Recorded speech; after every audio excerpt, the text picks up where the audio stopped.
This is Sikesh Anand. Once again, I'm gathering with you. Welcome to my channel, Sikesh English Classes. Sikesh English Classes के channel में आपका स्वागत है। बिल्कुल Sikesh English Classes इस channel को सबसे पहले आप सब्सक्राइब कर लें और प्रेस द बेल आइकन। इससे क्या होगा कि आने वाले प्रत्येक वीडियो का नोटिफिकेशन आपको मिल जाएगा। इस चैनल में आपको अच्छे अच्छे कंटेंट प्रोवाइड किए जाएंगे। आज के क्लास को फॉरवर्ड करते हैं, आगे बढ़ाते हैं और देखते हैं। आज हमने आपके लिए ग्रामर का एक महत्वपूर्ण टॉपिक लेकर आया है। ग्रामर में बहुत सारे टॉपिक हैं और टॉपिक को स्टार्ट करने से पहले हम आपको बता दें कि प्रत्येक टॉपिक एक अगले टॉपिक से रिलेट करता है। इसलिए आज का टॉपिक है क्लाउज। बिल्कुल क्लाउज के बारे में आपने सुन भी रखा होगा, जानते भी होंगे, लेकिन हमें कुछ एक्स्ट्रा बताना है। वो बताना है जो शायद आपको नहीं पता होगा। चलिए देखते हैं। आइए, पहला सवाल कि बताइए कि क्लाउज है क्या? क्लाउज को हिंदी में क्या कहते हैं? आइए हम आपको इस पूरे टॉपिक से इंट्रोड्यूस कराते हैं, डिफिनेशन देंगे, एग्जांपल देंगे और आशा है कि आपको यह वीडियो पसंद भी आएगा। इसलिए वीडियो के एंड तक बने रहें आप। चलिए देखते हैं क्लाउज। इस क्लाउज को हिंदी में सर उपवाक्य कहते हैं। क्या कहते हैं? उपवाक्य। आप वीडियो को देखें और समझे, पेपर पेन का भी इस्तेमाल करें, सामने रखें, नोट करते रहेंगे आप, आपके लिए ही बेहतर होगा। क्लाउज को उपवाक्य कहते हैं। अब सवाल है कि क्लाउज है क्या? हम आसान शब्दों में बताएंगे आपको। क्लाउज को हम हिंदी में उपवाक्य कहते हैं। सवाल उठता है ना, जिस टॉपिक को हम पढ़ रहे हैं, बहुत ही इंपॉर्टेंट है कि जो जिस टॉपिक को भी हम पढ़ रहे हैं उसका ओरिजिन क्या है, ये आया कहां से। इसलिए हम बताते हैं आपको, ये जो क्लाउज शब्द है ये मेडिएवल लैटिन वर्ड है। अब ये वर्ड को हम लोग किस रूप में रिकॉग्नाइज करते हैं? ये क्लाउज का ओरिजिन वर्ड है क्लाउजा। क्या नाम है इसको? क्लाउजा। हम इसमें रिकॉग्नाइज करते हैं, क्लाउजा के रूप में जानते हैं। सवाल ये फिर क्लाउजा का मतलब क्या होता है? क्लाउजा का मतलब ऑलरेडी आप देख सकते हैं बोर्ड में मेंशन किया हुआ है कि meaning the close of a period. किसी पीरियड से जो चीजें काफी क्लोज हो, वैसी चीजें जो काफी क्लोज हो किसी पीरियड से रिलेटेड, उसे क्लाउजा कहा जाता है। और बाद में in English grammar a particular clause is termed as clause। इसको हम और कैसे समझ सकते हैं? कहते किसी पीरियड से काफी क्लोज होता है, यह किसी टर्मिनेशन को डिनोट करता है, साथ ही साथ किसी कंक्लूजन को डिनोट करता है। ये पूरे सीक्वेंस को ही क्लाउज कहा जाता है। बहुत बड़ा बड़ा डिफिनेशन भी हो सकता है, लेकिन मेरा प्रयास होगा कि आपको सिंपल रूप में बताया जाए। तो हम बताते हैं सिंपल में। देखना है, a clause that contains a subject and a verb. इसको हम दूसरे रूप में भी कह सकते हैं। कैसे कह सकते हैं कि क्लाउज इज अ वर्ड और group of words that contains a subject and a verb. मतलब क्या हुआ? मतलब ये हुआ कि क्लाउज वह शब्द या शब्दों का समूह है जिसमें एक सब्जेक्ट होता है और एक वर्ब होता है। समझेंगे कैसे? समझना ऐसे है कि ऐसा सेंटेंस जिसका थॉटफुल मीनिंग होता है, थॉटफुल मीनिंग होता है जिसको हम एप्रोप्रिएट समझ सकते हैं। चलिए देखते हैं। जैसे I am enjoying the video, इस सेंटेंस को लेते हैं और सेंटेंस से हम समझते हैं। देखिए सेंटेंस आपके सामने है, I am enjoying the video.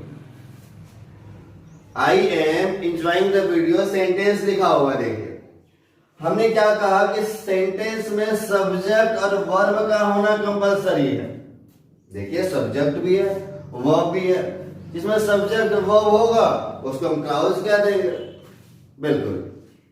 चलिए आगे देखते हैं। हमने क्या बताया है अभी आपको रटना नहीं है। प्रत्येक वीडियो में हम आपको एक जरूर बात कहते हैं कि इंग्लिश की चीजों को रटना नहीं है, इंग्लिश की चीजों को समझना है। अब समझेंगे तो यूटिलाइजेशन क्या होगा, फर्दर में आसान हो जाएगा। हमने देखा कि क्लाउज एक सब्जेक्ट कंटेन करता है और एक वर्ब कंटेन करता है। बड़े बारीकी से देखते हैं। सब्जेक्ट क्या है? तो सब्जेक्ट एक ऐसी इकाई है जो हमें सेंटेंस को फॉर्मेशन करने में आसान होता है, आसान कर देता है। यदि हम आपसे पूछ लें कि सब्जेक्ट कितने तरह के होते हैं तो आप क्या बताएंगे? टोटल 2 तरह के सब्जेक्ट होते हैं, एक स्ट्रॉन्ग सब्जेक्ट और दूसरा वीक सब्जेक्ट। हम कैसे समझेंगे कि कौन सा स्ट्रॉन्ग है और कौन सा वीक है? स्ट्रॉन्ग सब्जेक्ट क्या है, वीक सब्जेक्ट क्या है? बस एक लाइन ना नोट कर लेना, ध्यान में रख लेना। ऐसा सब्जेक्ट जिसका ऑब्जेक्ट फॉर्म चेंज किया जा सकता है या तो फिर एग्जिस्ट होता है। जस्ट रिपीट कर रहे हैं, सुनना है गौर से। मतलब वह सब्जेक्ट जिसको ऑब्जेक्ट में आसानी से बदला जा सकता है या जिसका रूप होता है। जैसे ही का क्या होता है? Him, she, her, we, us, I, me, they, them, ये सारे। हमने क्या देखा अभी कि ही का ही हो रहा है, आई का मी हो रहा है। इसका रूप ऑलरेडी दिया हुआ है, इसको हम सब्जेक्ट से ऑब्जेक्ट में बदल सकते हैं। और इसका सबसे अधिक प्रयोग ना आप वॉइस में देखेंगे, इसका सबसे अधिक प्रयोग होता है। कुल मिलाकर एक बात ध्यान रख लेना है कि जिस सब्जेक्ट का ऑब्जेक्ट रूप पॉसिबल हो उसको हम लोग स्ट्रॉन्ग सब्जेक्ट कहते हैं। चलिए ये तो समझ गए सर। अब हमें ये बता दीजिए ना कि वीक सब्जेक्ट क्या होता है, जानने की हड़बड़ाहट भी है। चलिए आइए देखिए। कहता है जिस सब्जेक्ट का ऑब्जेक्ट रूप संभव ना हो, जिसको हम आसानी से सब्जेक्ट से ऑब्जेक्ट में नहीं बदल सकते हैं या तो फिर हमें मालूम ही ना हो। जैसे सर, तो ये एग्जाम्पल बड़ा मायने रखता है। चलिए आइए। जैसे somebody, people, everybody, anyone, anybody, ऐसे शब्द ना वीक सब्जेक्ट है। ऐसे सब्जेक्ट वीक सब्जेक्ट है क्योंकि ये ऑब्जेक्ट में पॉसिबल नहीं है इसको चेंज करना। हमने क्या देखा कि सब्जेक्ट 2 तरह के, एक स्ट्रॉन्ग सब्जेक्ट और दूसरा वीक सब्जेक्ट। चलिए हमने अभी सब्जेक्ट के बारे में बताया, अभी आइए वर्ब के बारे में। कहता है वर्ब के बारे में जब हम पढ़ते हैं ना, ये वर्ब जो है ये बहुत ही इंपॉर्टेंट टर्म है किसी सेंटेंस को, किसी क्लाउज को फॉर्म करने में। जब हम किसी क्लाउज को फॉर्म कर रहे होते हैं, कोई सेंटेंस लिख रहे होते हैं, ये काफी इंपॉर्टेंट टर्म है। Without the help of the verb I think it is impossible to create a sentence. मुझे ऐसा लगता है, मेरा ऐसा मानना है कि सेंटेंस में यदि वर्ब एग्जिस्ट ना करे ना तो सेंटेंस मीनिंगफुल नहीं होगा, और ये 100% सही है। चलिए देखते हैं आगे। हमने क्या देखा अभी कि क्लाउज जिसमें सब्जेक्ट होना चाहिए और वर्ब होना चाहिए। सब्जेक्ट और वर्ब होगा तो क्लाउज कहलाएगा। आगे हम आपको टाइप्स ऑफ क्लाउज बता रहे हैं। क्या बता रहे हैं? Types of clause. तो टाइप्स ऑफ क्लाउज में टाइप्स, कितने टाइप्स है total? How many types of clause there are in English grammar? Just look at the board. Clause,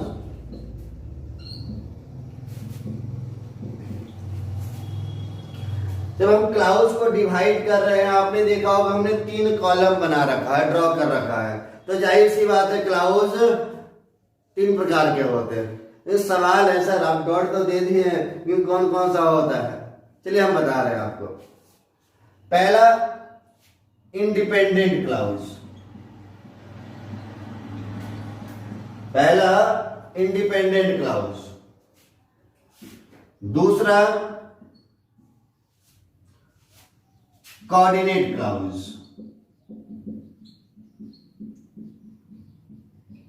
और तीसरा डिपेंडेंट क्लाउज।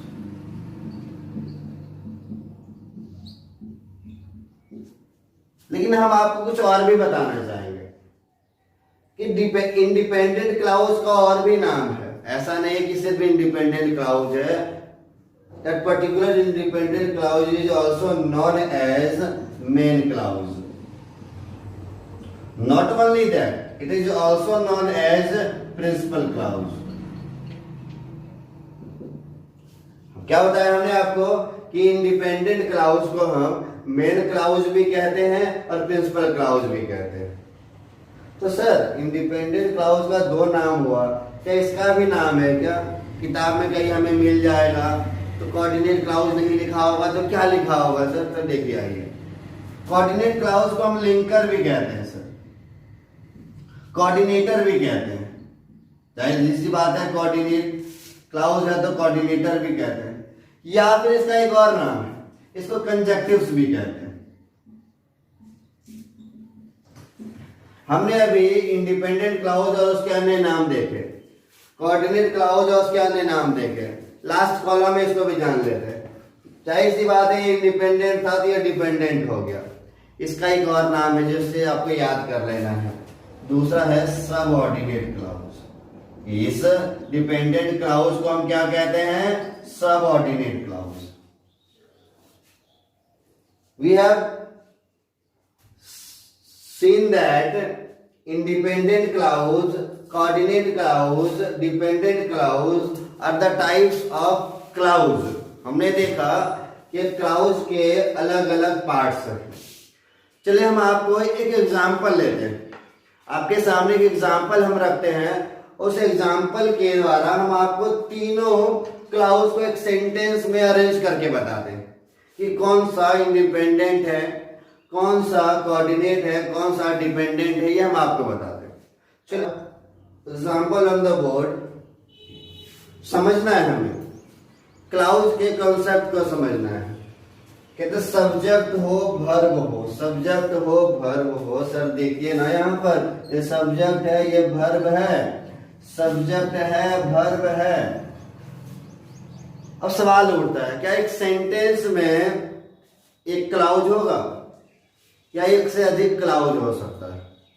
एक सेंटेंस में एक क्लाउज भी हो सकता है और मोर देन वन क्लाउज भी हो सकता है सर। चलिए देखिए, जैसे इस हिस्से में देख रहे हैं हम, आई लाइक यू, मैं आपको पसंद करता हूं। अच्छा लाइन है ना, बड़ी इंटरेस्टिंग लाइन है। मैं आपको पसंद करता हूं बिकॉज यू आर इनोसेंट, क्योंकि आप इनोसेंट हैं इसलिए मैं आपको लाइक करता हूं। इस सेंटेंस को देख रहे हैं आप, बड़े गौर से देखते रहेंगे आप। आई लाइक यू ये क्लाउज है, यू आर इनोसेंट ये क्लाउज है। एक क्लाउज हुआ, एक क्लाउज हुआ, एक ही सेंटेंस है। एक सेंटेंस कैसे पहचानते हैं? सही तो पता है ना, ये बहुत छोटी सी बात है कि एक फुल स्टॉप, एक सेंटेंस। चलिए आइए, इस वाक्य में हमने क्या देखा कि दो क्लाउज है, एक यहां पर है, एक दूसरे हिस्से में यहां पर है। लेकिन दो अलग अलग क्लाउज ना एक शब्द से जोड़ दिया गया है। एक क्लाउज दूसरा क्लाउज एक शब्द से जुड़ा हुआ है। अब सवाल ये है ना कि इस वाक्य को, इस हिस्से को देखते हैं। मैं आपको पसंद करता हूं।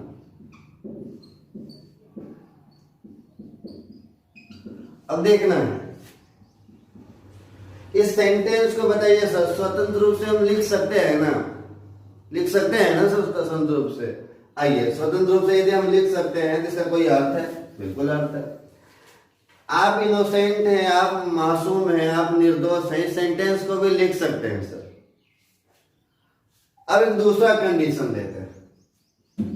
दूसरा कंडीशन का मतलब ये है कि अब इस हिस्से को हमने लिखा मैं आपको पसंद करता हूं, और दूसरा हिस्सा ये लेते हैं क्योंकि आप मासूम हैं। किसी को बोल सकते हैं क्योंकि आप निर्दोष हैं। निर्दोष जब हम कोई जुर्म करते हैं तब हम लोग लगाते हैं। हालांकि इसका रिक्वायरमेंट नहीं है, ये अप्रोप्रिएट है यहाँ पे। अभी अब इस अगले सिचुएशन में हम क्या देख रहे हैं कि ये क्लाउज को स्वतंत्र रूप से प्रयोग किया जा सकता है। आई लाइक यू को हम स्वतंत्र रूप से यूज कर सकते हैं, लेकिन जो दूसरा हिस्सा है ना, क्योंकि आप मासूम हैं, इसको हम प्रयोग नहीं कर सकते। आपको क्या करना है ना, इस हिस्से को देखना ही नहीं है, आपको इस हिस्से को देखना और कॉपी में लिख लेना है। आप अपने कॉपी में लिखिएगा, ठीक है। क्या लिखिएगा, क्योंकि आप मासूम है, और अपने दोस्तों को दिखाइए। आपका दोस्त ना जरूर बोलेगा, क्या बोलेगा कि देखो भाई ये सेंटेंस ना अधूरा लग रहा है। क्यों अधूरा लग रहा है? क्योंकि इसके आगे कुछ होगा, इसलिए तुम्हें मासूम बोला जा रहा है। हमने क्या देखा अभी? हमने क्या देखा कि इस हिस्से में मैं आपको पसंद करता हूं, उसका सार्थक अर्थ निकल रहा है। हम इसके बिना भी इसका प्रयोग कर सकते हैं, लेकिन इसके अर्थ को पूरा करने के लिए हमें इसकी सहायता पड़ेगी। यदि ये हिस्सा नहीं रहेगा तो इसका कोई अर्थ नहीं निकलेगा। इसी कॉन्सेप्ट को समझने के लिए क्लाउज को अलग अलग हिस्से में बांटा गया। हमने तुरंत थोड़ी देर पहले ही आपको बताया कि क्लाउज 3 प्रकार के हैं, इंडिपेंडेंट, कोऑर्डिनेट और डिपेंडेंट। इंडिपेंडेंट स्वतंत्र है, देखिए हिस्सा स्वतंत्र है, इसका मतलब ये हो जाएगा इंडिपेंडेंट। अब क्या देखें हम, ये जो हिस्सा है ना, ये हिस्से पे निर्भर है, और जो निर्भर रहता है उसी को तो हम डिपेंडेंट कहते हैं। इसका अर्थ ये है ना कि दूसरा हिस्सा क्या है, डिपेंडेंट क्लाउज है।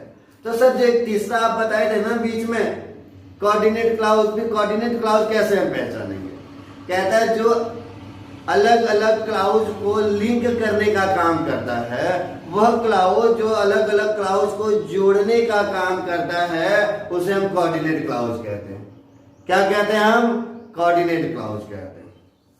आशा है कि आपको यह वीडियो समझ में आया होगा और आ रहा होगा।